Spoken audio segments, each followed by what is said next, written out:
Hello friend, welcome to my YouTube channel Geeta education.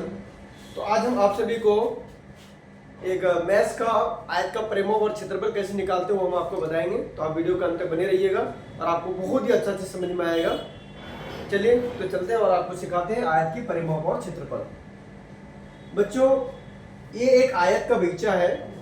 जो ये लंबाई होता है ना, इसको लंबाई बोलते हैं, और ये जो इधर है एक चौड़ाई बोलते हैं। तो इसकी जो लंबाई है 12 मीटर दे रखा है और इसकी जो चौड़ाई है वो है 8 मीटर।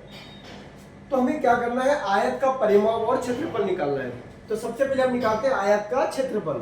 तो आयत का जो क्षेत्रफल होता है बच्चों, ये जो बीच वाला जो भाग होता है, ये बीच वाला भाग को हम बोलते हैं आयत का क्षेत्रफल। यानी ये जो निकलता है इसको हम इंग्लिश में बोलेंगे एरिया। यानी बीच का हिस्सा कितना लंबाई चौड़ाई है वो हमें ये देखना है, और इसका क्षेत्रफल कितना निकालते हैं वो हमें निकालना है। तो चलिए निकालते हैं। और किस तरह निकालते हैं, एक सिंपल पहले एक फॉर्मूला होता है जिसको सूत्र लिखते हैं।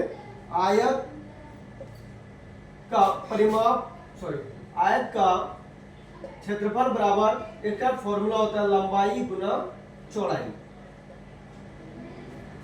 इसका एक पर ये फॉर्मूला होता है आयत का क्षेत्रफल बराबर लंबाई गुना चौड़ाई। तो आपको ये देखना है कि आयत का जो क्षेत्रफल निकालना है हमें, तो लंबाई कितना दे रखा है 12 मीटर। तो हम लिखेंगे 12 मीटर और चौड़ाई कितना दे रखा है 8 मीटर। तो यहाँ पर हम लिखेंगे 8 मीटर। अब दोनों को क्या करेंगे, बिल्कुल सिंपल है, कोई ज्यादा दिक्कत भी नहीं है, आपको आसान से समझ में आ जाएगा। तो 12 को 8 से हम गुना करेंगे तो 12 × 96 नहीं हो जाएगा 96, यानी 96 इसका ये आंसर आ जाएगा। ये हो गया आयत का क्षेत्रफल। बिल्कुल सरल है, लंबाई गुना चौड़ाई। अब निकाल देंगे लंबाई गुना चौड़ाई तो आपका आयत का क्षेत्रफल निकल जाएगा। अब हम चलते हैं आयत का परिमाप कैसे निकालते हैं वो हम आप लोगों को बताएंगे। देखिए, तो इसका भी फॉर्मूला होगा आयत का परिमाप बराबर, इसका सूत्र होता है 2 × लंबाई प्लस चौड़ाई। अब कैसों को लगता होगा ये गुना का चिन्ह है, तो गुना का चिन्ह नहीं है, ये जोड़ का चिन्ह है। अब इसका सूत्र क्या है, आयत का परिमाप बराबर जो सूत्र होता है 2 × ब्रैकेट लंबाई प्लस चौड़ाई। यहाँ पे क्या करेंगे 2 और लंबाई का मान कितना दे रखा है 12 और चौड़ाई का कितना है 8, ब्रैकेट क्लोज कर दो।